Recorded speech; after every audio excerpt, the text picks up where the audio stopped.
4번의 그 사회 분야의 글읽기 부분입니다. 자, 아랫부분에 보시면요. 사회 분야의 글이란 어떤 글, 여기서 자, 인간 사회에서 일어난 다양한 사회 현상을 다루는 글을 우리는 사회 분야의 글. 자, 우리가 지금 알고 있는 그 정치 같은 거 있죠? 정치나 경제, 언론, 법률, 교육 등이 다 어디에 들어간다? 이 사회 분야의 글에 해당이 되죠. 자, 그 다음에 그 밑으로 내려가시면, 자, 그럼 이걸 어떻게 읽어야 되냐? 사회 분야의 글은. 자, 제일 먼저 글의 목적을 고려해서 글쓴이의 관점을 비판적으로 이해하며 읽는 게 중요해요. 무조건 받아들이란 뜻이 아니네요. 자, 그것이 어떤 타당성이나 이런 걸 따져서 비판적으로 받아들이래요. 자, 그리고 두 번째, 제재에 담긴 사회적 현상의 특성을 도식화해요. 도식화가 뭐야? 이거 그림이나 이런 식으로 그려가지고 이해하는 것. 또 표나 그림 이런 걸 그려서 이해해 보는 것도 한 가지 방법이 되겠고요. 자, 그 다음에 세 번째, 글에 제시된 역사적 인물과 사건을 파악할 때는 그와 관계가 있는 사회 문화적 맥락도 함께 고려를 해야 돼요.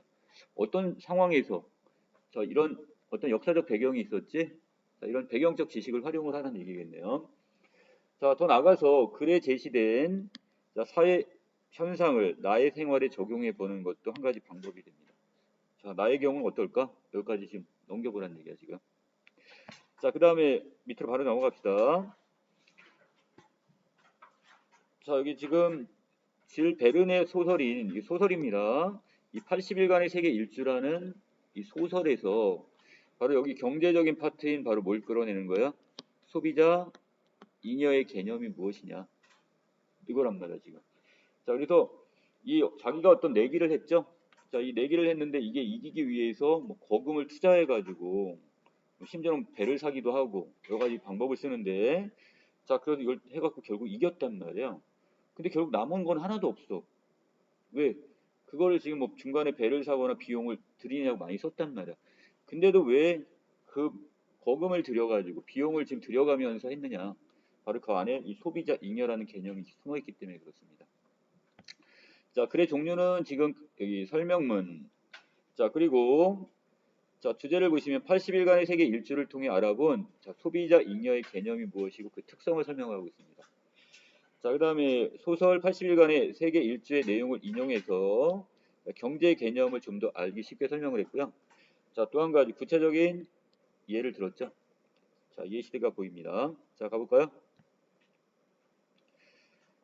80일간의 세계 일주는 부유한 괴짜 신사인 필리어스 포그의 이야기를 다룬 소설인데 매일 똑같은 시간에 식사하고 30도의 물로만 면도를 하는 이 필리어스 포그는 29도의 물을 가져왔던 이유로 하인을 해고합니다. 되게 지금 깐깐하네요, 지금. 그렇죠? 자, 그러고는 새로운 하인, 바로 이 파스파르투 얘를 고용한 후에 평소처럼 혁신클럽으로 가게 됩니다. 자, 이 클럽을 갔는데 자, 혁신클럽에서 포그는 우연히 세계 일주와 관련된 논쟁에 휩쓸리고 결국 80일 안에 세계 일주를 할 수 있는지를 두고 자, 2만 파운드. 자, 상당히 큰 돈이네요. 20억이니까. 이 내기를 하게 됩니다. 자, 포그는 자신의 주장을 입증하기 위해 바로 그날 저녁 고용한 지 반나절도 안 된 하인 파스파르투와 함께 이 런던을 출발하게 됩니다. 자, 그래서 다시 80일 만에 어디로 돌아오기로 했어요? 이 런던 여기로 다시 출발지로 다시 돌아오는 것. 이게 내기입니다. 자, 중간 부분. 포그는 런던을 떠나 프랑스 파리, 그 다음에 이집트 스웨즈, 예멘, 아덴, 그 다음에 어디 인도 뭄바이, 그 다음에 콜카타를 거쳐서 싱가포르부터 해가지고 다시 한 바퀴 돌아서 어디까지 와요? 런던으로 돌아오는 80일간의 긴 여행을 계획을 잡습니다. 자, 포그의 이 세계 일주는 순조롭게 진행되는 듯 했어요. 계획보다 이틀이나 빨리 인도 뭄바이에 도착을 했기 때문에. 자, 그러나 그때부터 이제 첫 번째 위기가 닥치네요. 뭡니까? 영국 신문에서는 인도 횡단 철도가 완전히 개통됐다고 보도가 되었어. 그래서 거기까지 횡단 철도를 타고 그 목적지까지 먼저 어느 정도 가려고 했었단 말이야. 중간 목적지까지. 자, 그런데 실제로는 약 80km 구간에 철길이 놓여 있지 않았네요. 그 전에 뚝 끊겨버렸네요. 자, 새로운 어떤 교통수단을 지금 잡아야겠네. 일정을 지키기 위해 대체 교통수단을 찾던 자, 포그와 그 다음에 파스파르투는 한 인도인에게 코끼리를 빌리게 됩니다. 자, 코끼리는 자, 얼마 시간당 40파운드라는 금액을 제시하고 해도 꿈쩍을 하지 않습니다. 지금 상당히 좀 욕심이 많은 거죠. 시간당 40파운드면 꽤 큰 돈이란 말이야. 자, 그러자 포그는 얼마를 1000만 파운드를 주고 코끼리를 아예 사버리겠다고 제안을 합니다. 자, 어떻게 보면 좀 그렇죠? 맹목적인 것처럼 보여요. 자, 포그 일행과 동행한 영국 육군 준장은 코끼리 주인이 값을 더 올리기 전에 신중히 고민하라고 충고를 합니다. 자, 밑에 포그 씨가 돌아와 인도인을 찾았습니다. 탐욕으로 반짝이는 그의 작은 두 눈을 보니 그에게 중요한 것은 분명히 가격, 돈이었을 거란 말이에요. 어떻게든지 돈을 최대한 더 많이 뜯어낼 생각을 했던 것 같아. 자, 필리어스 포그는 1200파운드, 1500파운드, 1800파운드로 차츰 가격을 올리다 마침내 결국 얼마? 2000파운드를 제시합니다. 평소에는 그렇게 불그스름하던 파르트의 얼굴이 하얗게 변해버렸고요. 야, 너무나 큰 돈을 지금 지불을 하니까. 자, 그 다음 2000파운드의 인도인은 결국 손을 들었다는 것은 허락을 하네요. 승낙을 했습니다. 자, 내 신발을 걸고 말하건대 이렇게 비싼 코끼리 고기는 없을 겁니다. 이렇게 얘기를 했어요. 자, 여기에서 여러 가지 나중에 여러 가지 어떤 위기에 닥쳤을 때 인도 횡단 철도가 완전히 개통되지 않은 그 부분도 있었고요. 자, 홍콩에서 태평양 횡단선을 놓치기도 했고 횡단 열차를 놓치기도 하고요. 자, 횡단 기선을 놓치기도 하고 자, 중간에 연료가 떨어지는 자, 위기에 닥치는데 그때마다 이거를 다 이겨냅니다. 자, 극복을 하게 되는데 자, 가볼까요? 자, 그럼에도 불구하고 포그는 자신에게 가장 중요한 것은 2만 파운드를 내기고 자, 여기 내기에서 이기려면 자, 코끼리가 꼭 필요하기 때문에 제 값의 20배를 주고서라도 코끼리를 반드시 살 것이라고 대답을 합니다. 자, 포그 일행은 오랜 흥정 끝에 결국 2000파운드짜리 코끼리를 타고 인도 밀림을 헤쳐나가게 되죠. 자, 그리고 거기서 누굴 만나요? 바로 이 아우다 부인을 만나게 되네. 자, 여기서 이 사람은 지금 바로 이 사티라는 풍습 때문에 이 브라만 교도들에게 자, 죽은 남편과 함께 같이 화장을 당할 뻔했단 말이야. 이걸 구해준단 말이에요. 자, 끊어진 철길 때문에 이미 많은 시간을 허비했음에도 불구하고 포그 일행은 그녀를 구해주고요. 그리고 아우다 부인은 자신의 목숨을 구해준 포그의 호의에 감동을 해서 같이 또 동행을 하게 됩니다. 자, 포그 일행은 인도를 떠난 이후에도 갖가지 난관에 부딪히게 되는데 홍콩에 도착한 포그 일행은 자, 요코하마로 이동해서 거기서 태평양 횡단선을 탈 생각이었는데 배를 놓쳤어요. 자, 포그는 다시 하루에 100파운드를 주는 조건으로 수로 안내선을 빌려 상하이로 향하게 됩니다. 가로질러 가는 거야. 자, 그래서 가까스로 태평양을 건너는 배에 올라타게 되고요. 자, 우여곡절 끝에 미국에 도착한 포그 일행은 대륙 횡단 열차를 또 타게 됩니다. 자, 그러던 중 자, 인디언들의 공격을 받아 또 갈아타야 할 기차를 또 놓쳐버렸네요. 자, 그래서 할 수 없이 그 대처 방안 썰매를 빌리고 썰매에 돛을 달아 개조를 해서 달린 끝에 자, 결국 다시 그 다른 열차로 갈아타게 됩니다. 자, 하지만 또 다시 자, 여기서 또 뭐를 놓쳐요? 대서양 횡단 기선을 또 배를 놓치게 되죠. 자, 그래서 할 수 없이 뭐를 이 앙리의 타오 자, 이것을 발견하게 되고 자, 어떻게 했습니까? 그래서 자, 결국 1인당 얼마씩 자, 2000파운드씩 돈을 내기로 하고 자, 결국 여기 승선하게 되네요. 자, 그다음에 대서양 항해를 하던 도중 또 연료가 떨어져 버립니다. 자, 포그는 만든 지 20년 된 이 5만 달러짜리 배 앙리의 타오를 어떻게 6만 달러의 거금을 좀 삽니다. 그것도 자, 대단한 우여곡절이 있는 거죠. 그런 후에 배의 나무로 된 부분을 연료로 사용해서 결국 항해를 마치게 됩니다.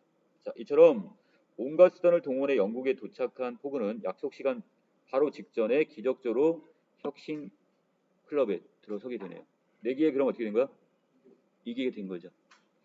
자, 포그는 세계 일주를 떠나기에 앞서 상세한 계획표를 작성했지만 곳곳에 예기치 못한 위기에 봉착을 했어요. 자, 그리고 그럴 때마다 그 대체 교통수단을 가진 이들에게 상품이 시장에서 그때그때 실제 거래되는 시장 가격보다도 훨씬 높은 가격으로 지불을 합니다. 그리고 여행을 계속 지속해 나가네요. 내게서 이겨만 하는 포그로서는 시장 가격보다 훨씬 높은 가격을 지불하는 것이 전혀 아깝지 않았던 겁니다. 자, 이를 자, 경제학 용어로 뭐라고 하냐? 자, 포그의 교통수단에 대한 자, 지불 용의 가격은 자, 다른 일반 여행객보다 어땠다?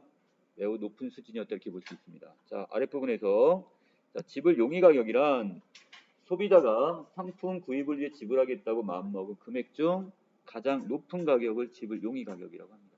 이해되시나요?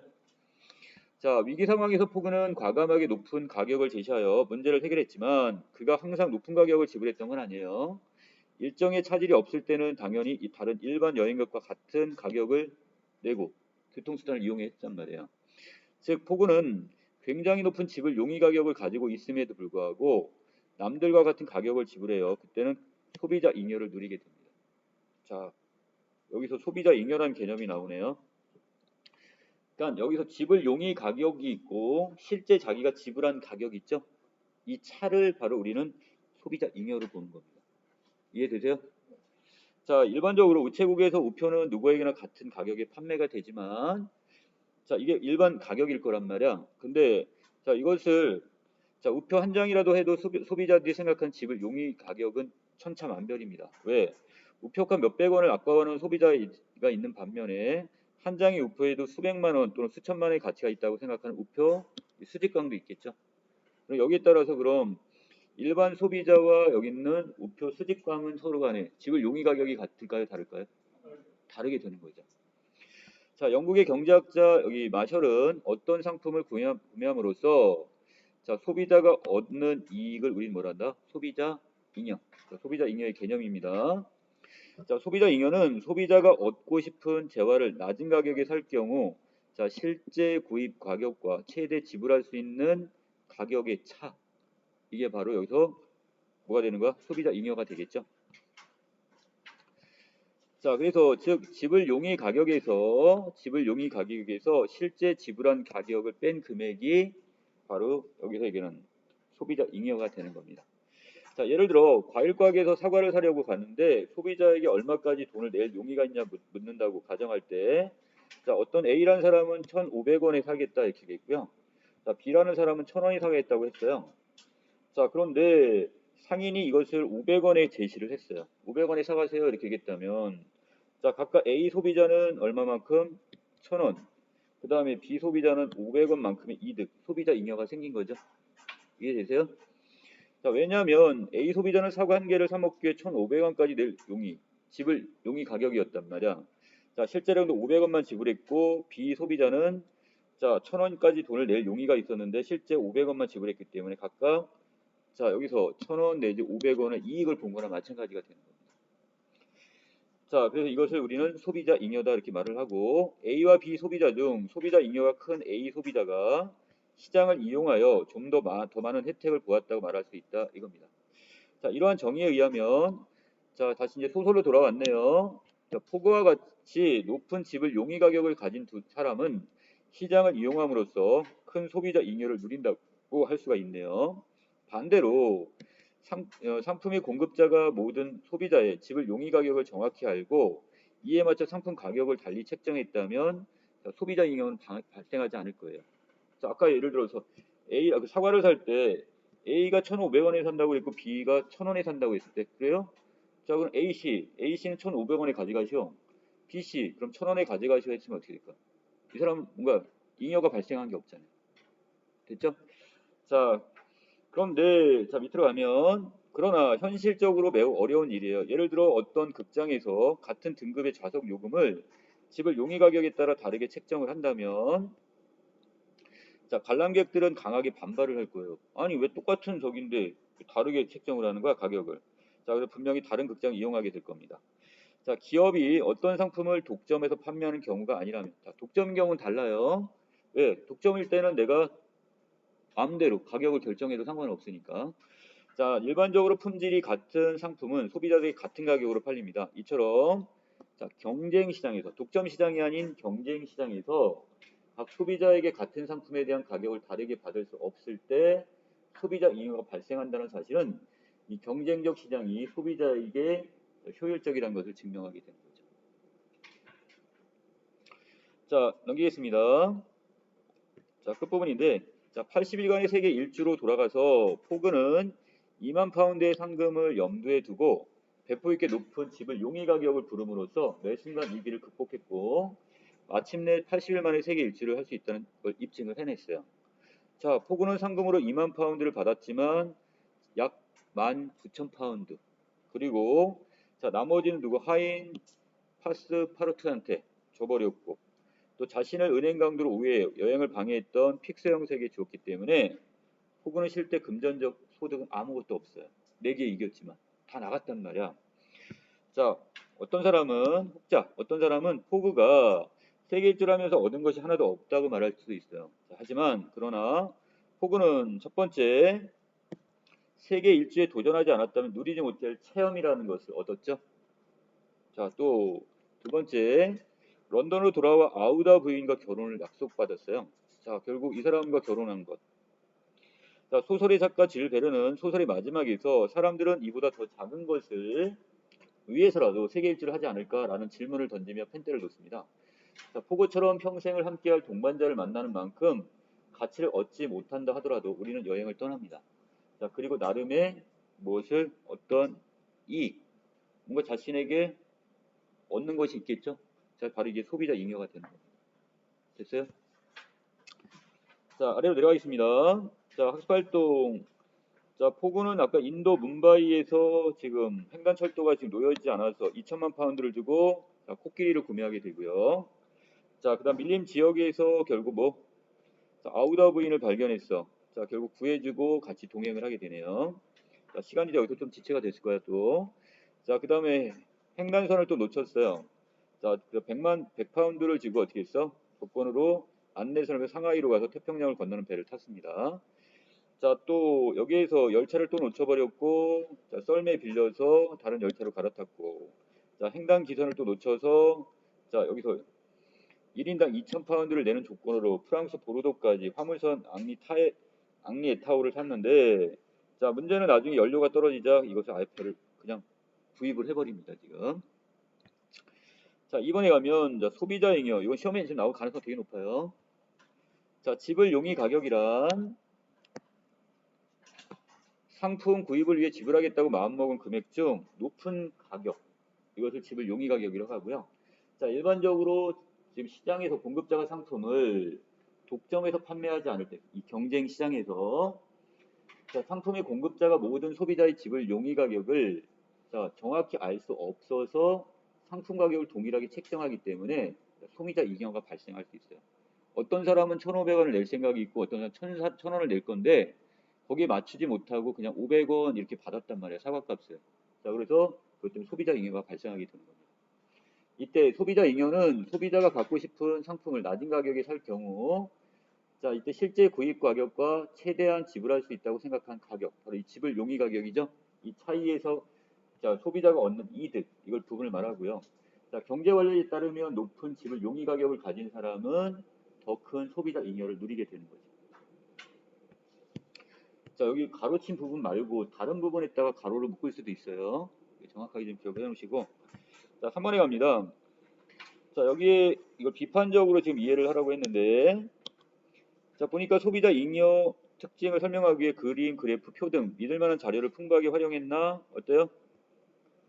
자, 구체적인 예시와 그래프 자료 등을 제시해 쉽게 설명을 했고, 자, 그 다음에 여기서 자, 오늘날 우리 생활을 이해하는 데 도움이 되나요? 이건데, 예, 어느 정도 도움이 되네요. 자, 그 다음에 여기서 소비자 잉여를 설명하기 위해 어떤 소설의 내용 언급한 방식은 적절했느냐 그랬으니까, 자, 다소 어렵게 느껴질 수도 있는 경제적 개념을 좀 더 참신하고 흥미롭게. 자, 하지만 내용만으로는 자, 구체적 소비자 잉여를 산출할 수 없다는 점에 다소 아쉬운 점도 있었다 이렇게 평가를 했습니다. 자, 뒷부분에 사회적 현상을 모든 면으로 지금 소비자 잉여와 관련 부분인데, 자, 구입하는 물건의 수량이 증가할수록 소비자의 집을 용의 가격은 낮아지게 됩니다. 수량이 많아지면 거기에 따라서 더 작게. 자, 구매하는 양이 많아질수록 지불해야 하는 총 금액이 많아지기 때문에 그렇죠. 부담이 가니까.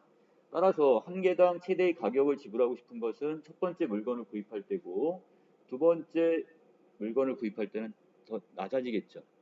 이해되시나요? 내가 자동차 한 대를 구입할 때 1,000만 원을 내가 낼 의사가 있었어요. 두 대를 구입하게 된다면 내가 지금 2천만 원이 들어가는 거 되게 부담이 가죠. 그럴 때 한 1,900만 원에 두 대를 구입할 이렇게 가격이 낮아지게 된단 말이에요. 자, 이런 식으로 계속 따져 나간다면 소비자가 지불하고 싶은 개당 가격은 구매량이 늘어날수록 점점 낮아지게 되겠 겁니다.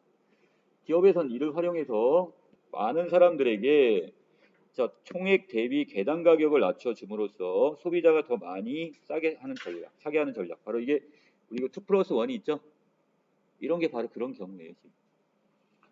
자, 또 이거 말고 어떤 경우도 있대요. 자, 사회적 현상들 중에서 역경매라는 게 있고요. 자, 해외에서 직접 그런 직구라는 거 있죠? 자, 이런 것도 한 가지 전략 중에 하나가 될 겁니다. 자, 5번에 자, 여기 마셜이 말하는 자, 이 사회 문화적 맥락 부분인데요.